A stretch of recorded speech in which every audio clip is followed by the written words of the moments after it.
We should never have come here. The diary was there waiting. We opened it, and now it consumes us, page by page.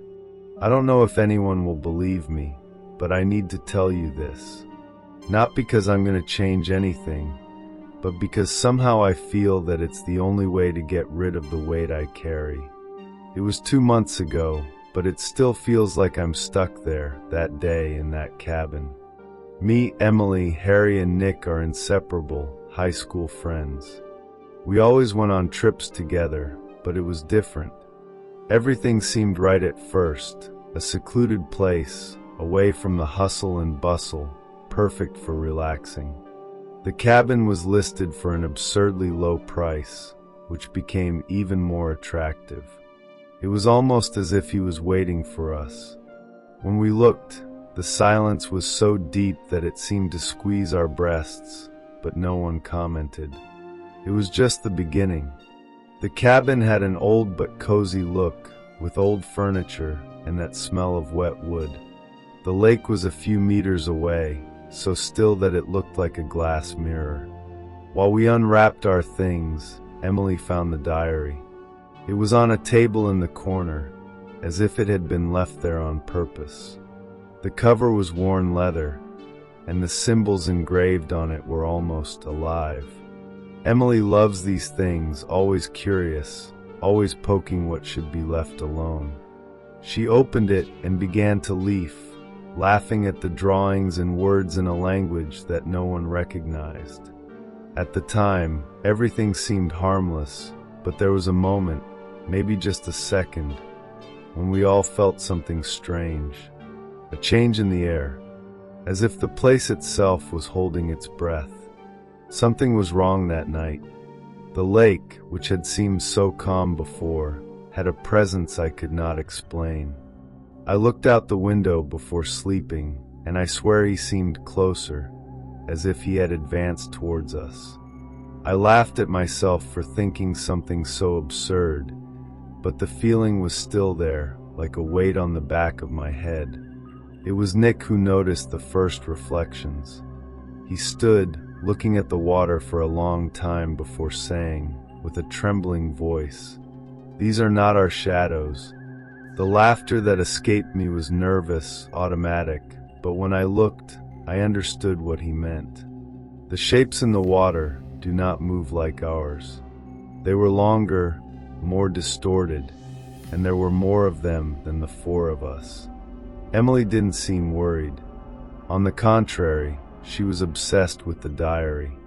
Spent much of the night trying to decipher the symbols, and even found something that looked like an English text. Ancient rituals, she said, her eyes shining. When Harry suggested that she stop, that it was making us nervous, she just laughed and read a few words out loud. It was then that the lights flickered. Not a regular blink, but as if all the electricity in the hut had been sucked for an instant. We all stood silent, looking at each other. "It must be just an old electrical installation," said Nick, but no one seemed to believe it. And somehow we knew it was too late. The next morning it was worse. Emily was strange. She didn't seem like herself anymore. Usually so excited, now he was pale, with deep and glazed eyes. I found marks on the floor and walls, as if she had drawn during the night. They were the same symbols from the diary, scattered around the hut. When we asked, she simply shrugged, as if she didn't know what we were talking about. Later, we saw walking near the lake, mumbling something that we could not understand. Nick tried to approach, but she turned around so fast he recovered. There was something in her gaze, something empty, but at the same time, full of something that wasn't hers. "He's coming," she said in a husky voice that didn't sound like Emily's. I shivered from head to toe. Harry wanted to go at that moment, but we realized it wasn't so simple. The car's tires were flat. All four. They looked like they were cut, but who would have done that? We were in the middle of nowhere. We tried to smile at Emily and improvise a plan to get out of there, but she kept repeating the same thing. There's nowhere to go. Nick was looking at the lake while Harry and I discussed what to do. Then he mentioned something in a low voice and trembling. You see this? When I looked, my heart almost stopped. Something was in the water. Not swimming, but submerged, like a giant shadow that moved slowly and quietly. It was impossible to say what it was, but it was there, and it looked alive. It was that night that everything fell apart. We tried to pretend that everything was fine, that we could survive until dawn, but none of us believed it. Emily spent the day walking around the cabin, mumbling things in a language no one understood, drawing more symbols on any surface she could find. When the sun went down, she just stopped and looked at the lake from the window. He's here, he said, with a tone so calm it was worse than any cry. That's when we heard.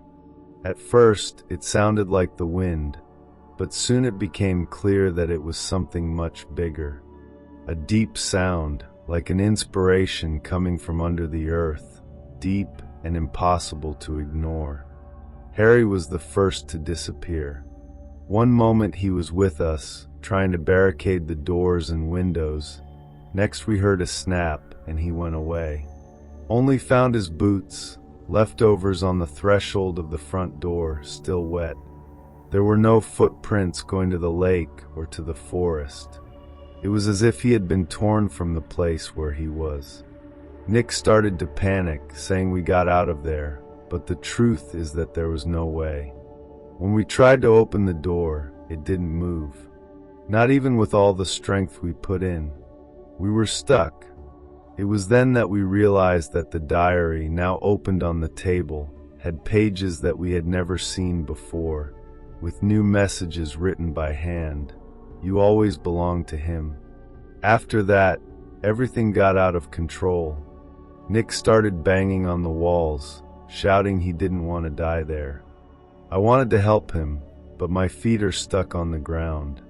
Emily, on the other hand, was completely calm. She started reciting something like a prayer. The lights appeared to blink again, but this time they did not stop. It was as if the whole hut was pulsating along with the whispering sound, which now seemed like a heavy breath. I looked at Nick and saw that he was frozen, his eyes fixed on the lake. He's looking at us, he muttered. It was then that I realized the reflection in the window was no longer ours. It was something else, something I can't describe because my mind rejects every time I try to remember. The ground began to shake slightly as a warning. Emily turned to me with a disturbing smile, almost mocking, and said, "He wants you now." Before I could react, she ran to the door and opened it without any effort, as if it had never been locked.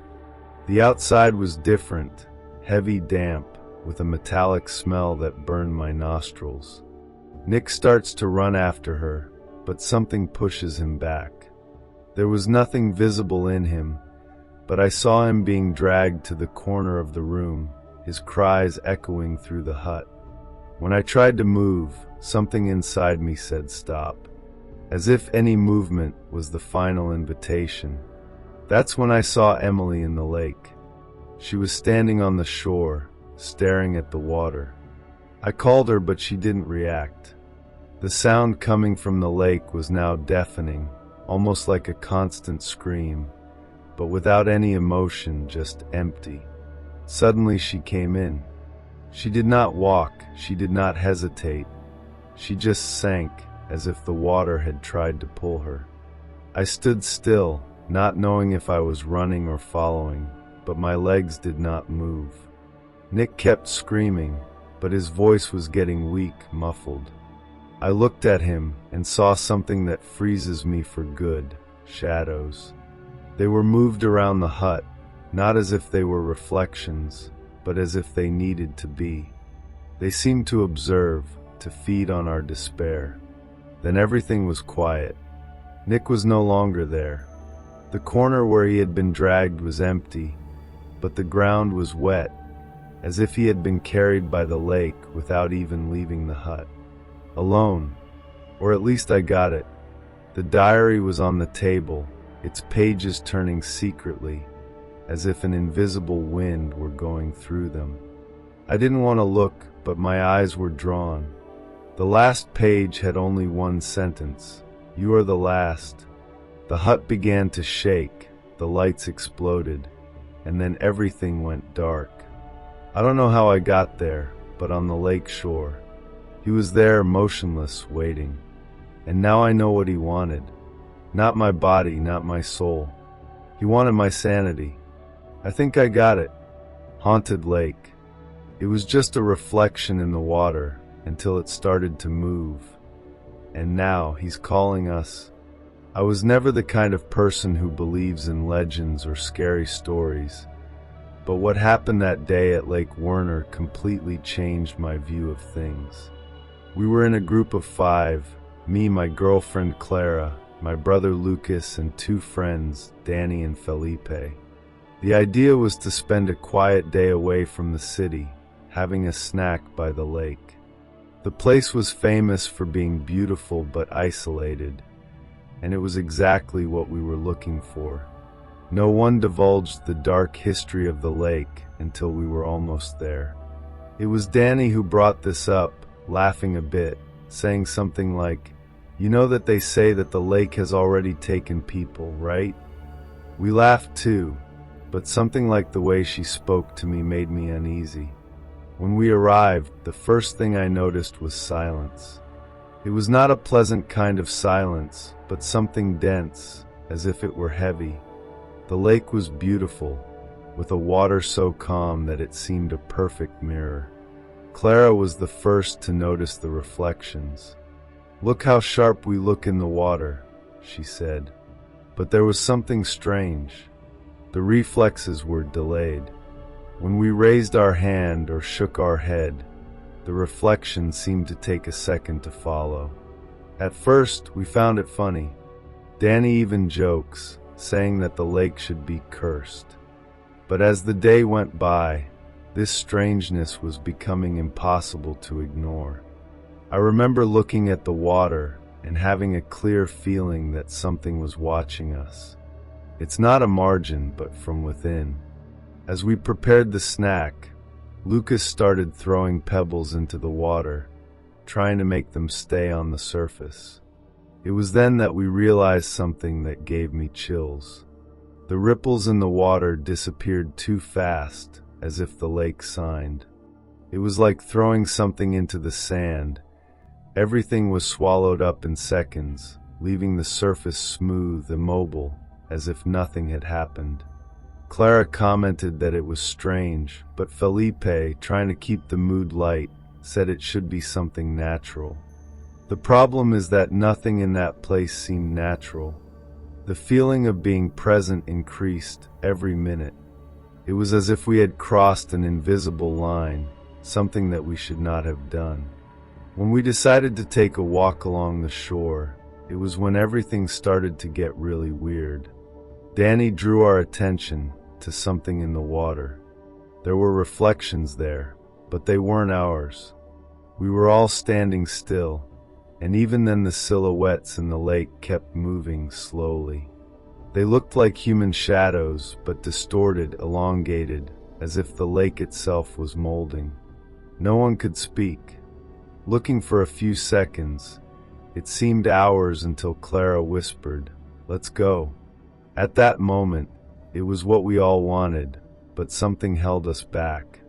Not physically, but as if there was a pressure, a presence that held us there. The wind began to blow, cold and loaded with a metallic smell like rusted iron. That's when Luke said, "Did you hear that?" That's when I realized the sound. First, I thought it was the wind blowing through the trees, but soon it became clear that it came from the lake. It was a low sound, almost like a murmur, but no words I could understand. Danny started to slowly move away, but tripped and fell on the edge of the water. When we ran to help her, we saw something that none of us can forget. There were marks in the mud, but they did not leave normal footprints. They were elongated like huge hands, with long fingers that crawled towards the water. Danny was paralyzed for a few seconds, despite the marks, until Lucas suspended her back. It was at this moment that Felipe started to scream. He was pointing to the lake, and when we looked, we saw something rising to the surface. It looked like a human form, but it was impossible to say what exactly it was. I was far away, but enough to recover. The thing seemed to be made of water, as if it were part of the lake itself, but it moved against the current coming towards us. The murmur got louder, and Danny started crying, saying that something was pulling her back to the edge. We ran to help her, but she screamed that she could not move, as if she was trapped. When I looked down, I saw that the water was rising, not like a tide, but crawling, extending small fillets towards us. Don't know how, but I managed to pull it out, and everyone ran back to where the car was parked. But when we arrived, the tires were worn. All four. At that moment, panic took over everyone. Lucas started to swear, kicking the car as if it would solve something. Danny was crammed on the ground, still tremendous, and Clara kept looking back, as if she hoped that thing would come out of the lake and follow us. Felipe insisted that we should start walking, try to reach the main road on foot, but something inside me said it would not work. It was as if we were trapped, not physically, but by something that could not be explained. The sound of the lake still echoed in our ears, even from a distance. When we finally decided to walk, Danny let out a scream so loud that it made me freeze. She pointed to the water. It was there again, the shape now closer, more defined. It was when we realized that the lake was not just a place.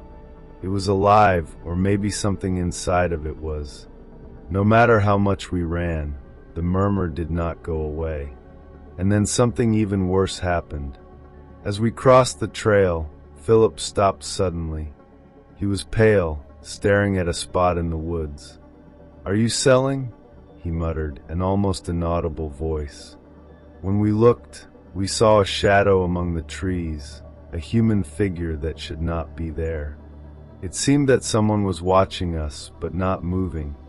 The air around us became even heavier, almost impossible to breathe. Philip stepped back and, without warning, was pulled into the woods. The sound he made sounded more like drowning than a scream. We froze. There was no way to run after Philip. It was as if our legs simply did not respond. The silence that shook was worse than any cry. After a few seconds, we heard that sound again, like a murmur, but now it seemed to come from all sides, from the lake, from the forest, even from the ground under our feet. Clara began to hiccup, holding my arm so hard that it almost hurt me. Lucas took Danny by the hand and tried to pull us, saying we needed to keep walking, but I knew we were walking in circles. The trees replaced all the same. The feeling that something was watching us became stronger and stronger. It was then that Danny collapsed, saying she could not walk anymore. I looked at her and realized that her feet were covered in mud, but we did not go through any wet stretch. When we finally got back to the lake, yes, back, because somehow we were stuck there, what we saw was enough to kill any hope. The shadows were all on the shore, waiting for us. They were not only reflections, they were complete figures, immovable, but as real as we are. One of them looked like Philip, but his face was distorted, as if the lake itself had been molded again. Clara started screaming, and Lucas tried to pull her, but the water began to rise again, now moving fast, involving our feet. I don't know how to explain what happened next. Everything went dark, and the next sound I heard was the murmur, now clear, saying my name. When I woke up, I was alone by the lake, with no sign of the others. There was only one thing there with me, their reflection still watching me. History of spirit of the water. They whisper their name on the calm surface, promising secrets and desires, but what they want back is your soul. I was never much into legends or folklore stories, but what happened that day at Lake Clearwater still torments me. It is difficult to put into words, because so far it seems something that my mind invented to justify the fear I felt. We were just looking for a quiet place to spend Saturday, me, my girlfriend Jessica, my best friend Ryan, and her younger sister Abby. Clearwater was a perfect place, isolated, with a small picnic area and water so calm that it looked like a mirror. No one said anything strange at first, but as soon as we arrived, he noticed something was different. The silence was almost suffocating. There was no noise of birds, nor the sound of wind in the trees. Only the sound of water touching lightly the shore, as if calling us. Abby was the first notary. She was standing by the lake, looking at the water, when she called us, "You see this?" When we got close, we saw what looked like a reflection, but it was not ours. At first, it looked like just a shadow on the bottom of the water, but we soon realized that it moved independently, almost as if it was watching. Ryan tried to get away from the idea, saying it must be a fish or some floating plant, but that didn't look like anything we've seen. "It seems human," said Jessica, and even as she laughed there was a trembling in her voice. After that, the mood changed. Nobody said anything, but I could feel everyone was uncomfortable. Something about that lake was wrong, even though none of us wanted to admit it. After a few minutes trying to ignore the strange feeling, we decided to set up inventory a little far from the shore. Ryan and Jessica started spreading the snacks, while Abby and I were in charge of getting firewood for a fire. When we came back, I noticed that Jessica was again near the water. She seemed hypnotized, staring at the surface, as if she had forgotten the world around. When I called her, she turned her head slowly, as if she had come out of a trance. "They whisper," she said, with an almost inaudible tone, but enough to make me shiver. "Who whispers?" asked, trying to seem calm, but before she answered, Ryan gathered something about starting the bonfire, and she simply returned to the group without saying anything more. I wanted to ask again, but something held me back. As the day went on, the strangeness increased. The water, before so still, looked different, as if it were alive. The ripples that formed did not follow the wind or any natural movement. It was as if something beneath the surface was breathing. Abby, who was always the warmest in the group, started drawing on the sand while we waited for the sunset. The problem was what she drew. They were human forms, but distorted, with elongated faces and open mouths, almost screaming. "That's what I saw in the water," she said casually, as if it were normal. Ryan tried to joke, saying she had a lot of imagination, but no one laughed. At that moment, the air became heavier, and a low sound, almost imperceptible, began to come from the lake. It was like a deep voice calling for someone. It was when the sun began to set that things really became disturbing. The whisper got higher, as if it came from all sides. Jessica started walking towards the water again, and this time she seemed in a trance. Me and Ryan called her, but she didn't answer. When we tried to hold her, it was as if she had a strength that wasn't hers, pushing us with ease. She went into the water to her knees, and what we saw next made my blood freeze. The reflection in the water was not hers. It was something completely different, a figure that had no face but still seemed to be smiling. Ryan ran to pull her back, and for a moment it looked like the water was trying to hold her, as if she had invisible arms. He managed to get it out, but Jessica suffered a shock, mumbling something like, "They want me to stay." We tried to convince her to leave, but she kept looking at the lake as if something was still there. So what changed? It was no longer a melody, but a deep sound, almost like a muffled roar. Abby commented, pointing to the opposite edge. There was something there. It looked like a person, but the form was impossible, as if it was bent in a way that defied logic. And then she started walking towards us, or at least seemed to walk. There were no steps, no movement of legs, but the figure approached, getting bigger and bigger. Jessica started laughing, a chuckle without emotion, while tears ran down her face. I didn't know what to do. Everything in me said to run, but my legs were locked. Don't know how, but we finally got to move. Ryan grabbed Jessica by the arm and started running towards the car. Abby was right behind me, and I was coming right after with a heart attack. When we got to the parking lot, we realized something was wrong. All the car doors were open, although I was sure we locked them. The benches were wet, soaked as if someone had thrown buckets of water inside. Ryan didn't think twice, got in the car and tried to start. The engine coughed a few times before finally starting. Meanwhile, that deep sound continued, now seeming to come from inside our heads. When we were about to leave, Jessica started laughing again, but it wasn't her. It was something strange, distorted. She looked at us with glazed eyes and whispered, "They still want us." Before we could respond, something hit hard in the back of the car, making it swing. Ryan stepped on the gas, and we rode off singing tires down the dirt road. No one spoke a word all the way back to town. Since then, nothing has been the same. Jessica doesn't remember anything that happened that day, and every time we try to talk about it, she changes the subject or just leaves the room. The most disturbing thing is that sometimes when I'm alone, I still hear that distant whisper, as if the lake was calling me back.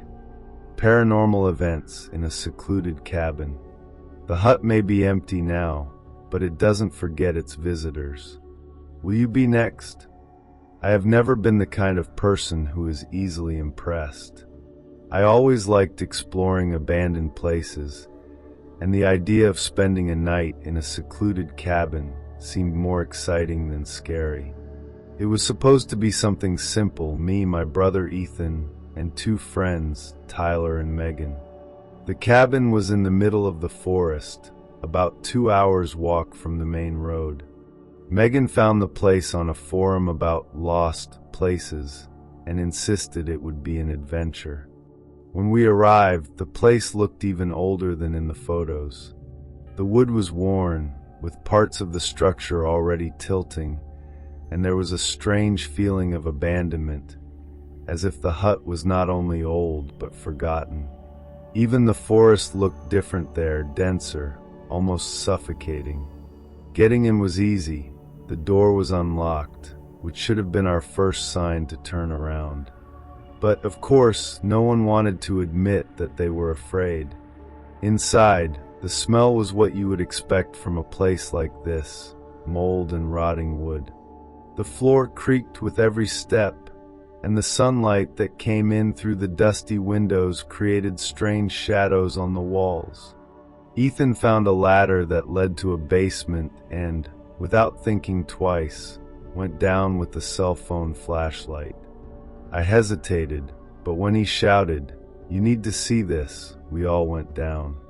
The basement was small and full of old things, broken furniture, pockmarked books, and in the center a table with a single object on it, a small wooden box with symbols that no one recognized. That's when everything started to go wrong. When Ethan opened the box, we expected something simple, Maybe antiques or one of those items that make us laugh about how people lived in the old days. But there was nothing inside. Absolutely nothing. It was just an empty, dark box, as if the interior were made of something deeper than wood. That was anticlimactic, Tyler joked, but Megan was strangely quiet, staring into the box. When I asked what she was seeing, she murmured, "There's something here. I can't explain." Ethan's cell phone flashlight blinked for a second, and Megan moved away from the table as if she had been pushed. "I felt something," she said, nervous. We thought she was joking, but her expression left no doubt. She was really scared. We decided to go back up, leaving the box where it was, but that's when we realized that the environment had changed. The air was colder, almost freezing, even in summer. Megan started complaining of a ringing in her ears, but the rest of US couldn't hear anything. When we went up the stairs, we noticed something even more disturbing. The door of the hut, which we had left open, was closed. Tyler tried to open it, but it looked locked on the inside. "That's ridiculous," he said, forcing the handle, but she didn't move an inch. Megan started to say she wanted to get out of there, her voice trembling, almost crying. It was when we heard the first sound coming from the basement, a slight drag, as if something was moving down there. Everyone froze. There was no one but the four of us. Tyler was the first to move, but not to go back to the basement. He picked up an old chair against the wall and started banging on the door hard. "That's crazy. How does an old door like this not open?" I wanted to help you, but my attention was totally focused on the sounds of the basement. They got higher, not just a drag, but now it seemed like something was slowly going up the stairs. Ethan held my arm tightly, his face completely pale. "Are you hearing this?" he whispered. Megan was leaning against the wall, shaking, staring at the basement stairs as if she expected something to appear there at any moment. When the sound stopped, nobody moved. It was as if the whole hut had held its breath with us. It was then that the lights of the cell phone went out at the same time. We were in complete darkness, and the only sound left was our accelerated breathing. Don't know how long it was before we heard the floor crack. It was the kind of sound you would only hear if someone was walking, but we were all standing still. The noise came from the room, just behind us, where none of us had gone since we got up from the basement. When Ethan turned on the flashlight again, we saw something I will never forget: the marks. Footprints, but they were not normal. They were like hands, big hands, spread out on the wooden floor, going towards the door that Tyler was still trying to open. Megan started crying, mumbling something like, "This is not real, this can't be real." And then the door opened itself. It wasn't a slow, dramatic movement like in the movies. She just slammed hard, banging the wall with a bang. Tyler almost fell back, but none of us had the courage to move. Outside, what should be the forest looked different. The air seemed denser, as if there was a mist we had not seen before. Megan whispered, "We should not have come here." It was at this moment that we realized that the sounds were no longer in the basement. They were all around us, but we could not identify where they came from. It was like a low whisper, in a language that none of us understood, repeated without stopping. Ethan grabbed my arm and said, "We need to go out now." We ran. I don't know how we did it, but we ran out of the cabin without looking back.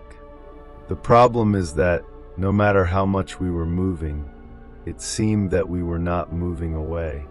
The hut was still there, visible among the trees, as if we were stuck in an infinite cycle. Megan fell, and when I turned to help her, I saw something that made my heart stop. The figure. She was standing at the entrance of the hut, a tall shadow, completely immobile, but there was something in the way she looked at us, even without eyes. The whisper became louder, almost unbearable, and Megan began to scream, begging us to get out of there. I pulled her off the ground and ran again, but the feeling of being watched did not leave us for a second. Syndrome of the chalet.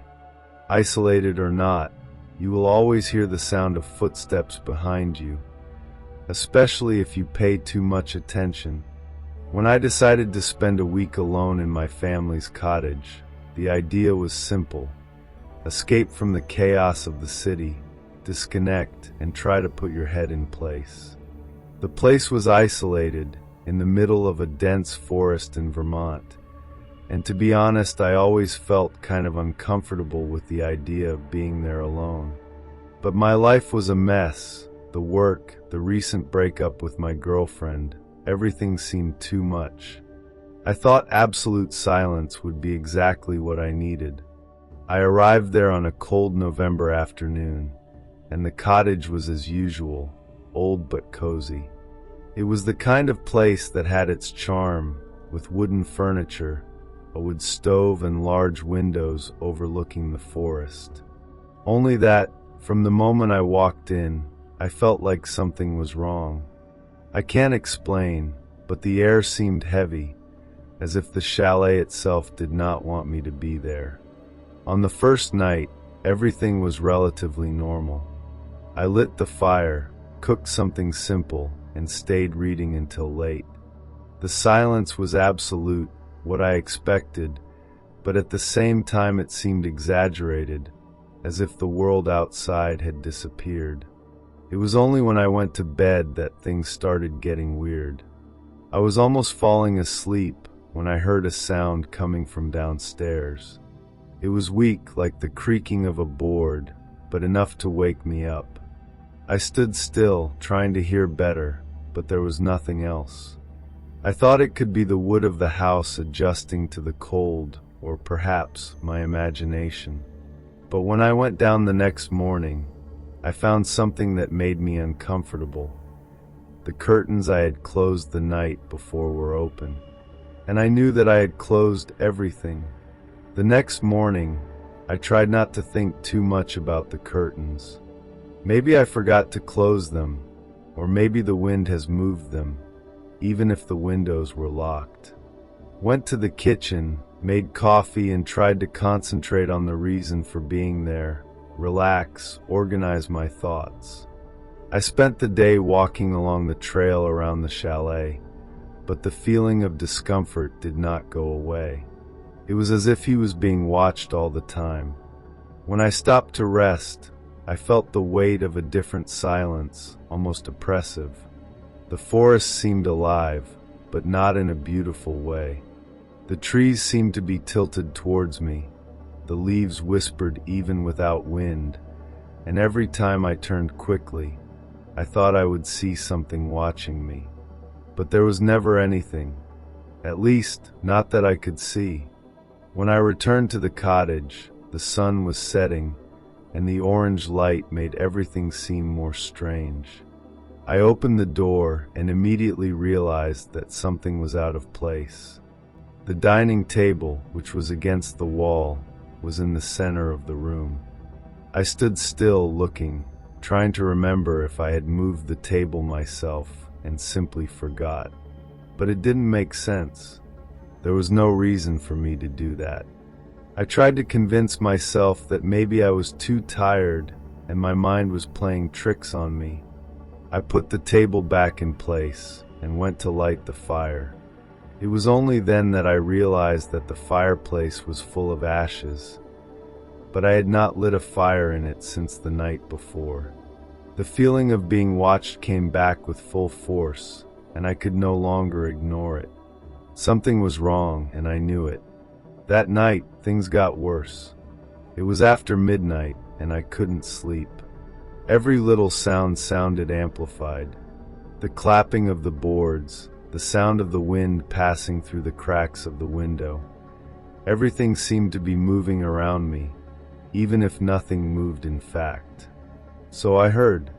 It was low but impossible to ignore. Steps. It started as a weak ranger, like someone testing the boards downstairs. I tried to convince myself that it was my mind playing tricks on me, but the steps continued, heavier, and it seemed as if they were going up the stairs. My body froze. I tried to hear more clearly, but as soon as I sat in bed, the sound stopped. There was no noise of descent, nor doors opening. Only silence. I took my phone to turn on the flashlight, but it was off, although I was sure that I had left it charging. With my heart racing, I got up from the bed and walked to the top of the stairs, lighting the hallway with the emergency flashlight that I found in the kitchen drawer. There was no one there. The downstairs floor was dark and still. Even so, that feeling of being watched was almost suffocating. I decided to go down and close the doors and windows. All were locked. When I returned to the room, I noticed something that was not there before. A couple of marks on the floor, like wet footprints, going from the front door to the stairs. The strangest? The marks had no human shape.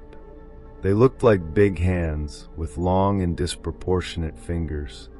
I stood still, trying to process it, until I heard a sound coming from upstairs, as if something had just dragged a piece of furniture into the room where I was a few minutes ago. Don't know where I got the courage, but I decided to climb again. The lantern was shaking in my hand, and I felt as if the air were getting heavier with each step. When I got to the room, the door was ajar open, although I was sure that I had left it closed. I pushed it slowly, and immediately I noticed what had changed. The bed was in the middle of the room, leaning to one side, as if it had been dragged with force. The clothes I had left on the chair were scattered on the floor, and the mirror, which was stuck to the wall, was tilted as if it had been partially released. But what really took my breath away was the window. It was wide open, and the cold wind of the night made the curtains move. I knew that I had not opened the window. It was too cold for that. As I approached to close it, something caught my attention outside. It was hard to see because of the darkness, but the lantern helped. Among the trees there was something, a tall shadow, immobile, but with an indefinite, almost human shape. I kept looking, trying to understand what I was seeing, until she moved. It was just a small shift, as if I had taken a step back, but it was enough to make me back up. Closed the window tightly and locked it, trying to ignore the low sound, almost like a buzzing, that seemed to come from inside my head. I went back to bed, but I knew I wouldn't sleep. Took the blanket. I sat on the floor against the wall and stood there, listening to every sound of the house, hoping that what was outside could not get in. I must have dozed for a few minutes, but suddenly woke up with a loud noise, as if something heavy had fallen downstairs. My heart popped, and I stood up slowly, holding the lantern as if it were to protect me. I waited for more sounds, but everything was quiet again, the kind of silence that makes your ears buzz. I took courage and went down the stairs, every step creaking under the weight of my body. When I got to the room, everything seemed normal, until I looked at the table. The toolbox I had brought was open, and the objects inside it were scattered on the floor as if someone had touched them. The strangest thing was that the scissors, which I was sure were there, were nowhere to be found. As I looked with my eyes, I felt something go behind me fast like a stream of air. I turned immediately, but there was nothing. It was then that I realized the curtains were moving, but the windows were still locked. The movement did not make sense. I took a step back, and it was at this moment that I saw the marks again, the same disproportionate hands that now seemed to spread through the room, climbing up the walls and disappearing into the ceiling. The buzzing that I had heard before came back, but this time it seemed to be everywhere, like a low, grave sound, which made the ground vibrate slightly. I didn't know what to do. My instinct was to get out of there, but every time I looked at the front door, I had the feeling that something was waiting outside. I decided that I could not stay there anymore. I ran up to get my things, but as soon as I entered the room, I realized I was not alone. In the corner where the light of the lantern barely reached, I saw a shadow. It was tall with a humanoid outline, but something was wrong with the shape. It was as if it were distorted, moving in a subtle way, almost like trembling. I froze. I could not scream, nor even breathe for a few seconds. The shadow didn't move, but the feeling that she was looking at me, even without having eyes, was overwhelming. I held the lantern tightly and took a step back. It was enough to break the silence. The shadow disappeared like smoke, but the air became even heavier, as if something had taken over the room. Without thinking too much, I just took my backpack and ran down the stairs. The hand marks were still there, but now they looked fresher, almost wet.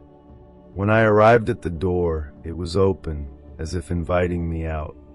I hesitated for a second, but then I heard that sound again, the creaking of the planks, like heavy steps coming from upstairs. Didn't wait to find out what it was. I ran outside, and for the first time in days, the air seemed lighter, almost normal. The forest was quiet, but when I looked back, I had a feeling that something was watching me from the windows of the cottage. It wasn't just paranoia. I knew I was not alone there. I ran along the trail without looking back, with the lantern flickering in my hand and the sound of my own steps echoing in my head. Every few meters, I had the feeling that something was following me, but when I stopped to look, there was nothing, only the silence of the forest. The path seemed longer than before, as if the trees were closing around me. The hum I had heard before was now in my head, constant and suffocating, as if the chalet itself had left something on me. When I finally saw my car, I felt a momentary relief, but as I approached, I noticed something that left me paralyzed. The windows were blurred, and there were marks on the inside, like hands pressed against the glass. A macabre diary. The diary is closed now, but whoever reads your words never manages to escape its history. Not even you. I'm not the kind of person who lets himself be easily impressed, but what happened that afternoon at Lake Werner still haunts me. My friends and I decided to go for a walk there. We were just looking for a quiet place away from the city to relax and fish a bit. It was a small group, me, my girlfriend Emma, my best friend Jake, and his cousin Lila. The lake had a strange beauty, almost surreal. The water was so calm that it looked like glass, reflecting everything around almost perfectly. Jake commented that the place looked untouched, but to me it seemed more forgotten. Something in that deep silence, without the sound of birds or the wind, already made me uncomfortable, but I said nothing. Didn't want to be the only one who spoils the mood. After a few hours of fishing, we decided to explore the area a little more. It was then that we found the cabin. It was well hidden among the trees, and I could see that no one had passed by there for a long time. The wood was rotten in some places, and the windows were covered with dust and cobwebs. Jake was the first to suggest we go in. "It'll be fun," he said, as usual, without thinking twice. Emma hesitated, but ended up following us. Inside, everything seemed frozen in time. Old furniture, a fireplace full of ashes, and a strong smell of mold that made the air seem heavy. Lila found the diary. It was on a table in the middle of the room, as if someone had just left it there. The cover was black leather, cracked by time, with engraved symbols I had never seen before.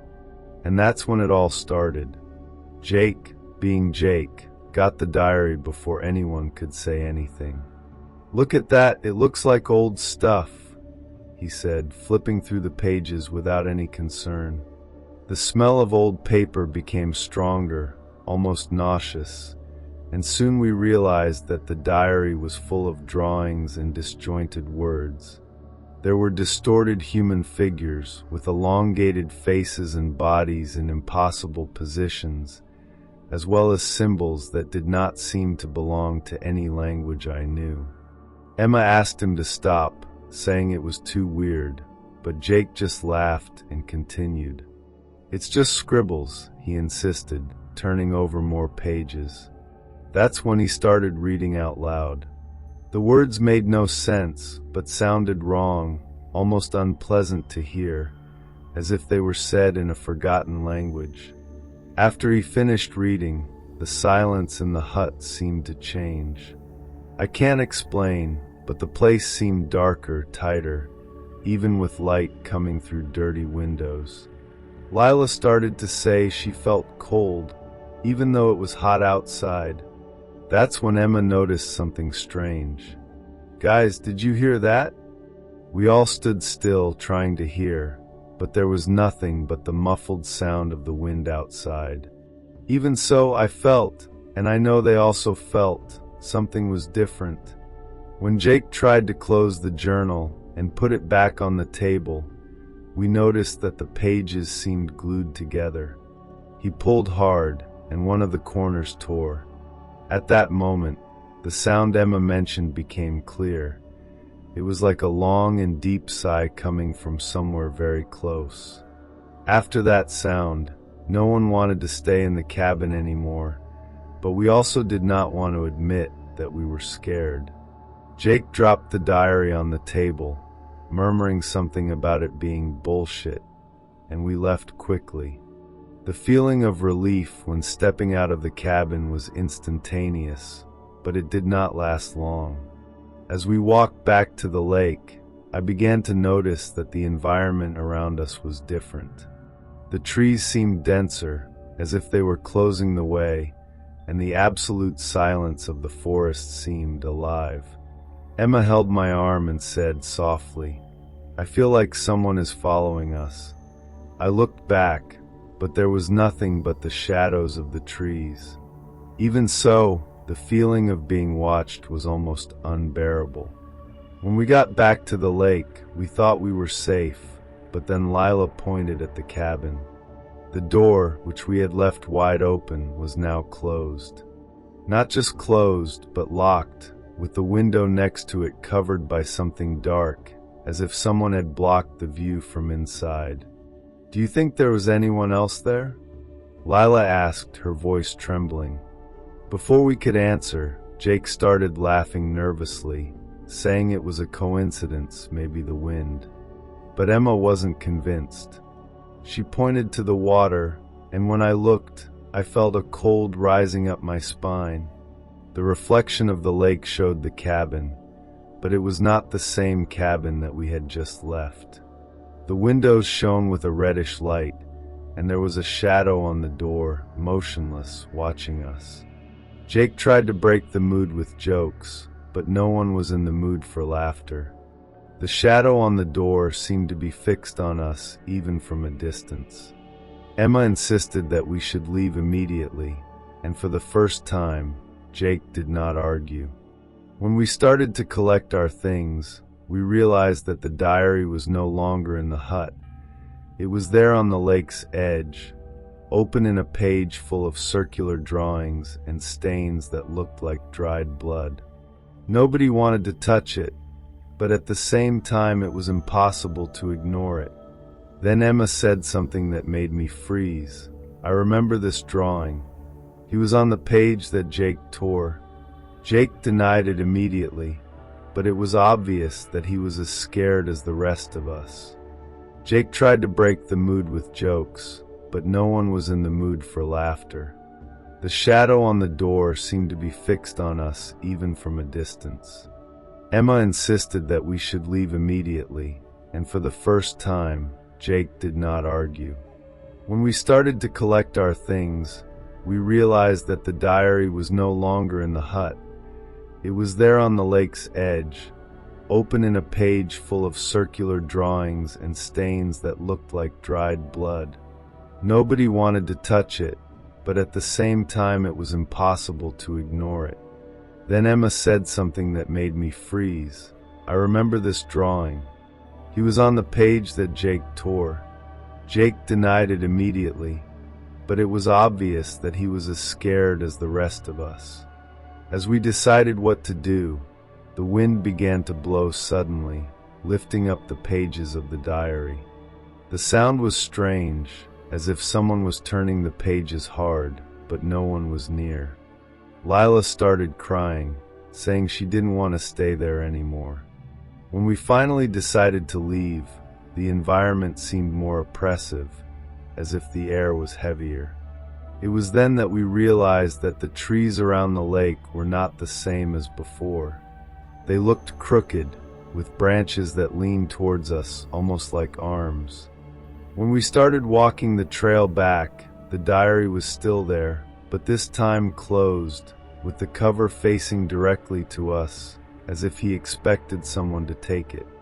We left in a hurry for the trail, but it seemed that we never reached the end. I knew the way back wasn't that long, but each step seemed to take us further away, not closer to the road. Emma was holding onto my arm, and Jake was walking fast forward, trying not to look back. But Lila stopped suddenly. "Are you listening to this?" she asked, her eyes wide. We all stood silent, and then I heard steps. They were not ours, but they came right behind us, heavy and dragged, as if someone or something was following us. We looked around, but the trail was empty. Even so, the steps continued, always a few meters away, following the rhythm of our group. It was enough to make everyone run. As we ran, the sound of the steps became louder, almost as if it were superimposed on ours. Lila stumbled, and when I looked back to help her, I saw something I will never forget. In the middle of the trail, there was a figure. It had no face, only a tall and contorted shadow, as if being shaped by the darkness of the trees. She didn't move, but somehow you knew that she was watching us. I picked up Lila in a hurry, and we kept running, never looking back. Finally, we saw the car. The feeling of relief was so strong that I almost started crying, but when we got close, we realized something was wrong. All the doors were open, and the driver's seat was soaked, as if someone had just left. And in the back seat was the diary, opened again. We stood for a moment, unable to move or say anything. The diary in the back seat seemed to stare at us, even without eyes. Jake, still trying to keep his composure, took a stick that had fallen on the ground and used it to close the diary. "Let's not touch it," he said, his voice trembling. We tried to get in the car, but the engine wouldn't start. It was as if the battery had run out, although it was working perfectly when we arrived. While Jake was yelling and trying to start, I started hearing the sound again. The steps, only now closer, as if something was circling the car. Emma started crying, and Lila was crouching on the bench, swinging from side to side and mumbling things that made no sense. Finally, the engine started, and we got out of there as fast as possible. No one said anything all the way, but the silence inside the car was unbearable. When I looked in the rearview mirror, I saw something that made my heart stop. On the road, the shadow was there, still standing, increasingly distant, but still looking in our direction. We arrived home, but nothing returned to normal. We're all different. Lila stopped leaving the house, Jake had nightmares for weeks, and Emma avoided talking about the lake. And I sometimes feel like I'm still there. The diary is in the car, or at least we think it is. Because every now and then, when I'm alone, I hear the sound of pages turning, and I'm sure that I'm not alone anymore. Local legends and stories. The story doesn't end here, because the lake never stops telling its victims until you become one of them. I never believed in local legends. I always thought these stories were just a way to scare tourists or curious children. But what happened that day at Lake Blackwood completely changed my perspective. We went there because it seemed like a good place to camp. Me, my girlfriend Lily, my friend Chris, and her younger sister, Emma. The lake was isolated, surrounded by tall trees, and the silence was almost surreal. We arrived late in the afternoon, set up the tents, and started preparing dinner. It was only after dark that Chris mentioned the story. He said that the lake had a legend, a man who drowned there after murdering his wife and lover. We laughed, thinking it was just another one of those stories to scare. But Lily was visibly uncomfortable. "Is that something to be said here?" she muttered, looking at the dark water. The night was strangely calm.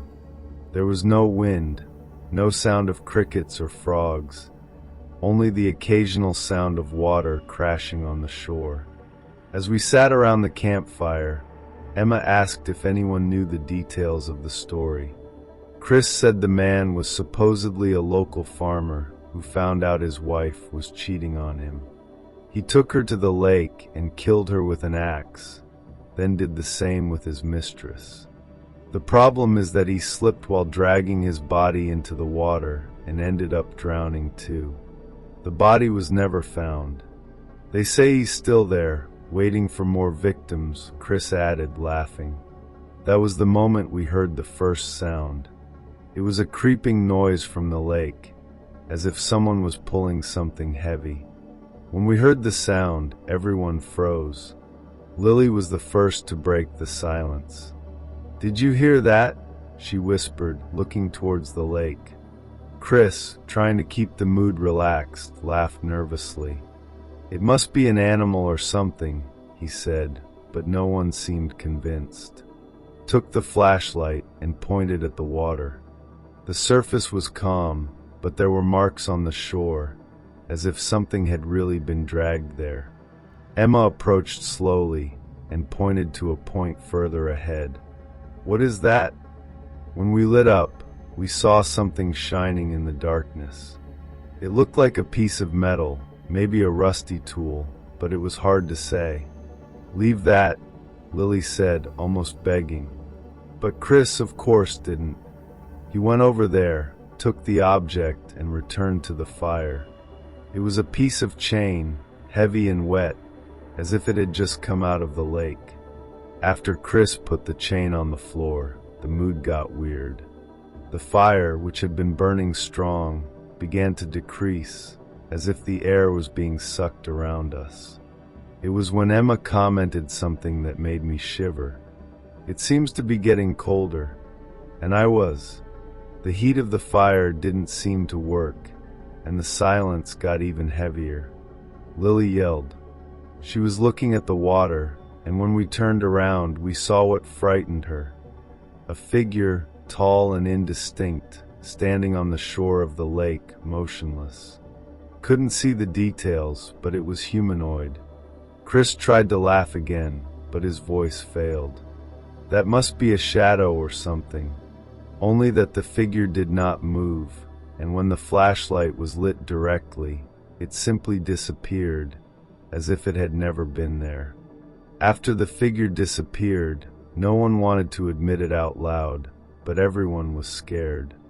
Lily was shaking, and Emma looked like she was about to cry. Chris was still trying to control himself, but even he was visibly uncomfortable. "Let's just go into the tents and forget it," he said, but nobody seemed very willing to sleep. The lake, once so calm, now seemed to pulsate. The sound of water crashing on the shore seemed louder, almost rhythmic, like a breath. We entered the tents, but I could not close my eyes. Everything was quiet, but I felt as if something was there waiting. Then I heard the sound again, that creaking noise of something crawling, only now it seemed closer, very close to where we were camping. Walked out of the tent slowly, holding the lantern, and saw Chris standing by the fire. He was looking at the ground, and when I approached, I saw what had left him paralyzed. The marks were back, but now they surround the camp, as if someone had walked in circles around us while we slept. Chris didn't say anything, he just pointed to the lake. When I looked, I saw something I will never forget. The figure was back, but now closer, with his feet in the water. You could not see a face, but it seemed that he was looking at us, and then slowly began to enter the lake, disappearing into darkness. As soon as the last part of the shadow disappeared, the noise stopped, but the silence that remained was even worse. It was as if everything was waiting for the next move. At that point, no one else wanted to stay there. We decided to dismantle the camp and leave immediately, even if it was early in the morning. As we were collecting our things, I noticed that the piece of chain that Chris had taken was gone. "Did you take it back?" I asked, but he shook his head pale-faced. "I left it here, right here." No one wanted to look. We were all in a hurry, throwing things into our backpacks without caring about the organization. Emma was crying softly, and Lily said nothing, just constantly looking at the lake, as if she hoped something would come out of there again. When we were finally ready to go, Chris was the last one to leave the fire area. He suddenly froze, staring at the ground. "The marks," he muttered. "They're going into the forest now." We started walking quickly along the trail back to the car. The silence around us was suffocating, and every little sound made our hearts go. It seemed that we were being followed, but whenever we looked back, there was nothing. It was then that we began to hear footsteps, heavy but dragged, coming from somewhere in the darkness. The feeling that something was surrounding us was overwhelming. Suddenly, Emma screamed and fell to the ground. When we helped her up, she pointed to a mark on the trail. It was a footprint, but not human. It looked like a mixture of one foot and one hand, with elongated fingers and claws on the tips. The trail was full of them, going in the same direction as us. Don't know how we can keep walking, but the sound of the steps behind us never stopped, always keeping a constant distance. When we finally got to the car, the relief was immediate but short-lived. The doors were open, and the interior was damp, as if someone had entered with wet clothes. Emma started crying again, and Chris swore at her, trying to start the engine. The car didn't start. We stood there, standing still as the sound of footsteps seemed to be approaching. Lily pointed to the track from which we came. "Look," she shouted. At the end of the path, the figure was there, but this time it was different. Higher, more solid, with the head tilted to the side as if it was analyzing us. Took the flashlight and lit it directly, but the light did not seem to affect it. It was as if it absorbed the light, becoming even darker, almost solid. And then she started moving. The figure took one step towards us, and then another. We did not run. There was nowhere to run. We were frozen, unable to react, as she approached more and more. It was Chris who broke the trance, shouting to everyone to get in the car. The power came back suddenly, and the engine started on the second attempt. We left singing tires, but when I looked in the rear-view mirror, I saw something that still haunts me. The figure was no longer there, but the marks on the trail continued, as if it was following us. Since that night, none of us are the same. Emma barely talks, Chris avoids any mention of the lake, and Lily doesn't sleep right. And sometimes in the middle of the night, I hear footsteps slow and drawn like that trail. They never stop, not even when I try to pretend they're not there.